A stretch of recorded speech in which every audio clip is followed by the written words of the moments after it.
امام بخاری نے اس حدیث مبارکہ کو روایت کیا ہے کہ سیدنا حضرت عمر رضی اللہ تعالیٰ عنہ حالت نیزہ میں ہیں۔ جب وہ زخمی تھے، پیٹ میں بدبخت نے خنجر مارا ہوا تھا، آپ کی آنتیں کٹ گئی تھی، اور جو کچھ کھاتے تھے وہ پیٹ سے باہر نکل جاتا تھا۔ چند دن اس حال میں آپ دنیا میں زندہ رہے، ہوش و حواس آپ کے بحال تھے۔ لوگ آپ کی عیادت کے لیے آتے ہیں اور آپ کی خدمات کا ذکر کرتے ہیں۔ سب کو معلوم ہے کہ اب ان کا آخری وقت ہے، آپ کو خراج تحسین پیش کرتے ہیں۔ ایک نوجوان آیا اور اس نے اسی طرح آپ کی خدمات کا ذکر کیا۔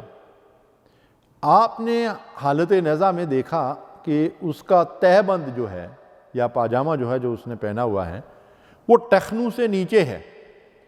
حضرت عمر رضی اللہ تعالیٰ عنہ نے اس حال میں اس نوجوان سے فرمایا کہ نوجوان، اپنا تہہ بند ٹخنوں سے اوپر کر لو، یہ تقویٰ کی علامت بھی ہے اور طہارت کا ذریعہ بھی ہے۔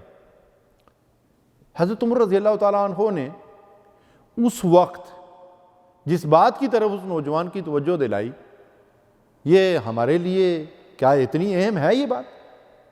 نہیں، لیکن وہ رسول اللہ صلی اللہ علیہ وسلم کے ایک ایک فرمان کو اور ایک ایک طریقے کو اس قدر اہمیت دیتے تھے کہ حالت نزع میں بھی اگر ان کے سامنے کوئی ایسا بندہ آیا کہ ایک سنت بھی اس نے ترک کی ہوئی ہے یا اس کا خلاف کر رہا ہے تو اس کو اس کے بارے میں تذکیر کرتے ہیں، یاد دہانی کرتے ہیں اور اسے حکم دیتے ہیں کہ رسول اللہ صلی اللہ علیہ وسلم کا طریقہ یہ ہے۔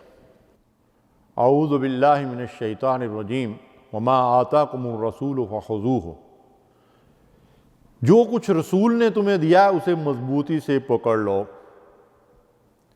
اس آیت مبارکہ سے یہ نتیجہ بھی نکلتا ہے کہ رسول اللہ صلی اللہ علیہ وسلم کی سنت پہ سختی سے عمل کرنا چاہیے، اور نبی مہربان صلی اللہ علیہ وسلم نے فرمایا علیکم بسنتی وسنت الخلفاء الراشدین المہدیین من بعدی، تمہارے لیے لازم اور ضروری ہے کہ میری سنت اور میرے طریقوں کے اوپر سختی سے عمل کرو اور میرے بعد ہدایت یافتہ خلفائے راشدین کے طریقے کے اوپر چلو۔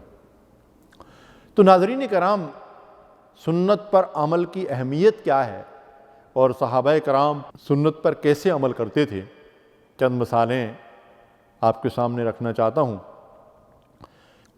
ابو داؤد اور مسند احمد کی روایت ہے کہ ایک نوجوان صحابی بڑے فیشنی اور شوقین قسم کے تھے، لمبے بال رکھے ہوئے تھے اور تہہ بند ٹخنوں سے نیچے لٹکا کر فیشن کے طور پر تو چلتے تھے۔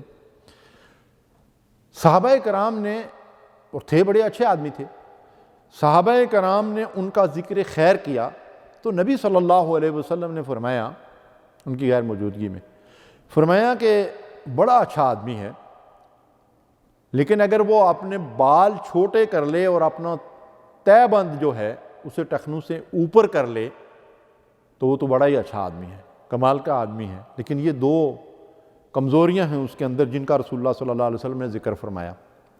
تو صحابہ کرام نے اس شخص کو یاد دلایا کہ رسول اللہ صلی اللہ علیہ وسلم نے تمہاری بڑی تعریف کی، لیکن اس کے ساتھ یہ فرمایا کہ اس کے بال لمبے ہیں، اگر وہ بال چھوٹے کر لے اور تہہ بند جو ہے وہ ٹخنوں سے اوپر اٹھا لے تو بڑا ہی کمال کا آدمی ہے۔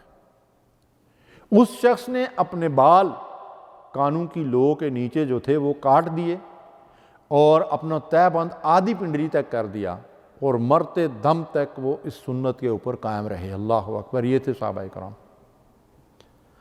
کیا ہم رسول اللہ صلی اللہ علیہ وسلم کی سنت کو یہی اہمیت دیتے ہیں اور اسی طریقے سے اس کے اوپر عمل کرتے ہیں؟ حضرت عمر رضی اللہ تعالیٰ عنہ دسترخوان کے بیٹھے ہوئے، کچھ سفارتکار آئے ہوئے تھے، کچھ غیر لوگ آئے ہوئے تھے، غیر مسلم تھے، تو دسترخوان پہ بیٹھے ہوئے کھانا کھا رہے ہیں۔ آپ کا نوالہ دسترخوان پہ گر گیا تو آپ نے وہاں سے اٹھا کے سنت کے مطابق اسے کھا لیا۔ ساتھ والے نے ذرا ٹھونگ لگائی، چونکہ جو لوگ مہمان تھے ان کے نزدیک یہ بات بڑی معیوب تھی، تو حضرت عمر رضی اللہ تعالیٰ عنہ نے اس شخص سے کہا کہ ان غیر مسلموں کو، کافروں کو خوش کرنے کے لیے میں رسول اللہ صلی اللہ علیہ وسلم کی سنت چھوڑ دوں؟ آج ہمارا حال کیا ہے؟ ہم سنت کا اسی طرح اہتمام کرتے ہیں؟ یہی حضرت عمر رضی اللہ تعالیٰ عنہ، حجر اسود کو بوسہ دینے کے بعد پیچھے ہٹتے ہیں اور لوگوں کو مخاطب کر کے فرماتے ہیں کہ سنو، میں نے اس پتھر کو بوسہ اس لیے دیا ہے کہ میں نے رسول اللہ صلی اللہ علیہ وسلم کو دیکھا کہ آپ نے اس پتھر کو بوسہ دیا۔ اگر رسول اللہ صلی اللہ علیہ وسلم کی یہ سنت نہ ہوتی تو میں پتھر کو بوسہ نہ دیتا، اور کسی پتھر کو تو بیت اللہ میں بوسہ نہیں دیا جاتا، صرف اسی ایک پتھر کو بوسہ دیا جاتا ہے جو رسول اللہ صلی اللہ علیہ وسلم کی سنت سے ثابت ہے۔ حضرت عبداللہ ابن عمر رضی اللہ تعالیٰ عنہ کے سامنے ایک آدمی کو چھینک آئی، اس نے کہا الحمدللہ والسلام علی رسول اللہ۔ تو حضرت عبداللہ ابن عمر رضی اللہ تعالیٰ عنہ نے اس سے پوچھا کہ تو نے کیا کہا؟ کیا رسول اللہ صلی اللہ علیہ وسلم نے اس بات کی تعلیم دی ہے؟ نہیں، حضور نے تو یہ تعلیم دی ہے کہ چھینک آئے تو الحمدللہ کہو، سننے والا یرحمک اللہ کہے، اس کے ساتھ تو نے یہ اضافہ کیوں کر دیا اپنی طرف سے؟ سخت گرفت کی اس بندے پہ۔ آج کے مولوی صاحب ہوتے تو کہتے بڑا عشق رسول ہے، اس نے نبی صلی اللہ علیہ وسلم پر درود بھیجا، تو کیا وہ یہ کہنے کی جرت کر سکیں گے کہ عبداللہ ابن عمر رضی اللہ تعالیٰ عنہ، جیسا کہ وہ آج ان لوگوں کو وابی کہتے ہیں جو انہیں کہتے ہیں کہ اذان سے پہلے تم لوگوں نے درود و سلام پڑھنا کیوں شروع کیا؟ یہ کام تو رسول اللہ صلی اللہ علیہ وسلم نے نہیں سکھایا، اس کی تعلیم حضور نے نہیں دی، تو وہ کہتے ہیں یہ وابی ہے، درود نہیں پڑھنا دیتا ہے۔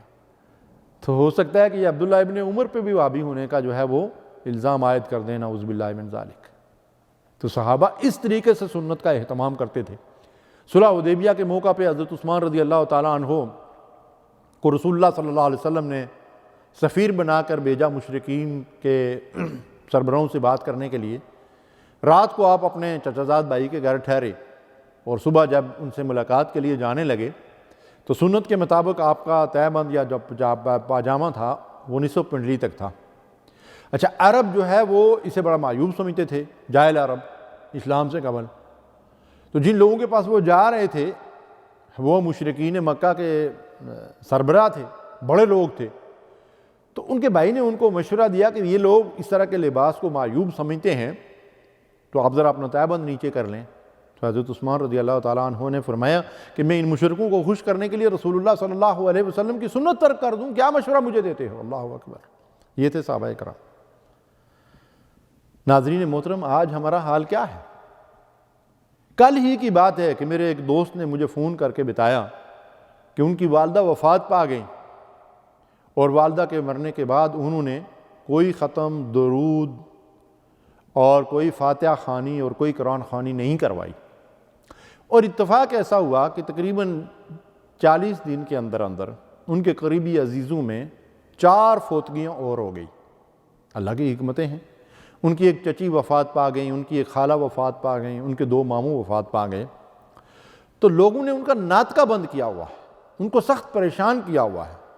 رشتہ دار اور گاؤں والے محلے والے کہتے ہیں کہ تو نے ختم نہیں پڑھایا، تو نے فاتحہ نہیں دلائی، تو نے قرآن خوانی نہیں کرائی، اس لیے تمہارے یہ لوگ مر گئے ہیں۔ انا للہ و انا الیہ راجعون۔ آج جو شخص سنت پہ عمل کرتا ہے، ہم اس طریقے سے اس کو زج کرتے ہیں، اس کو تکلیف پہنچاتے ہیں، اس کو ایذائیں دے رہے ہیں، اس کو ستا رہے ہیں۔ شاید ایسے ہی دور کے لیے رسول اللہ صلی اللہ علیہ وسلم نے فرمایا تھا کہ میرے جو بندے اس وقت سنت کو زندہ کریں گے جب میرے طریقے جو ہے دنیا سے مٹ رہے ہوں گے، اللہ ان کو 100 شہیدوں کا ثواب دے گا۔ تو یہ ثواب حاصل کرنا اتنا آسان تو نہیں ہے، لوگوں کی باتیں سننی پڑیں گی، صبر کرنا پڑے گا، اور صحابہ کی طرح سنت کے اوپر مضبوطی سے جو ہے وہ جمے رہنا ہوگا۔ دیکھیے یہ جو مثالیں میں نے آپ کے سامنے رکھی ہیں، ان مثالوں سے ہمیں کیا رہنمائی ملتی ہے کہ رسول اللہ صلی اللہ علیہ وسلم کے طریقوں پہ فخر کے ساتھ عمل کریں، اور معاشرے کی رسم و رواج کو پورا کرنے کے لیے، لوگوں کو خوش کرنے کے لیے سنت کو نہ چھیڑیں، سنت کو نہ چھوڑیں، اس لیے کہ سنت کے اوپر عمل ہی نجات کا ذریعہ ہے۔ وآخر دعوانا الحمدللہ رب العالمین۔ صلو علی